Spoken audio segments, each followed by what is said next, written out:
বন্ধু,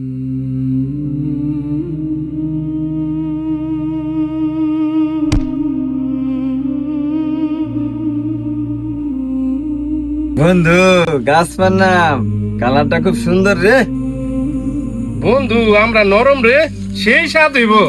আমরা আগে আমি খামো। ধরু বেটা, আল্লাহ আঙ্গুর সামনে ফেলাইছে, আগে আমি পাইছি, আমি খামো।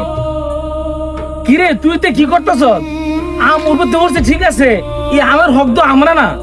এই আম গাছটা যার, এই আমের হকও তার। ধরু বেটা, আম রাস্তার মধ্যে পড়ছে, আমরা পাইছি, আমরাই খামো। এটা দোষের কি আছে? দোষ আছে রে বন্ধু। এই আমটা মালিকের কাছে না কুয়ে খেলে এক প্রকারের চুরি। কাল কিয়ামতের ময়দানে যখন আমরা দাঁড়ামো, সামান্য কামের লেগিয়া আল্লাহর কাছে ধরা খেয়ে যাবো, তখন আমরা কি জবাব দিব? এই একটা আমের লেগে আল্লাহ আমরা প্রশ্ন করতে পারে।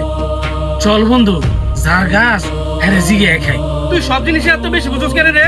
একটা আমের লেগে মানুষের কাছে গেলে মানুষ আসবো, আর মালিকের কাছে গেলে মালিক কি বিশ্বাস করবো আমরা পুরাই পাইছি? মালিক মনে করবো আমরা চুরি করছি। বিশ্বাস করুক আর না করুক, আমাকে দায়িত্ব আমার ভালো করতে হইব। আর তোরা না গেলে এই জায়গায় থাক, আমি যাইতেছি। পাশে কেউ আছেন?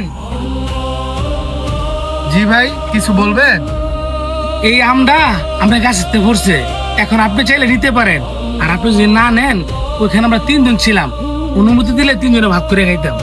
মাশাআল্লাহ ভাই, আজকালকার যুগে একটা আমের জন্য এতটা সততা কেউ দেখায় না, যেটা আপনারা দেখাইলেন। আচ্ছা জান ভাই, এই আমটা আপনারা 3 জন ভাগ করে খান। এ ভাই দাঁড়ান।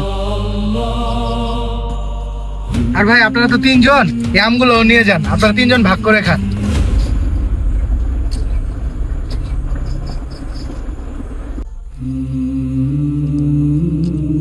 এই দেখ, মালিকে খুশি হইয়া 2টা আম বেশি দিছে। এই নে তোর খাম, তুই খা।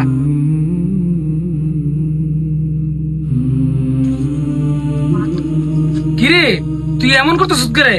আমার মধ্যে কি বিষ দেওয়া নাকি? বন্ধু, তোরা বিশ্বাস করতি না, অনুমতি ছাড়া যখন আমরা নদীতে কামড় দিছিলাম, তোর খুব সুক্কা লাগছিল।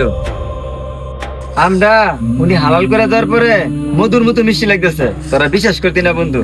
এটা কি অদ্ভুত ব্যাপার। এইটাই আল্লাহর রহমত রে বন্ধু। আমরা যখন কোনো জিনিস অন্যায় ভাবে জুলুম করে খাই, তখন এটার স্বাদ আল্লাহ তুলে নেয়।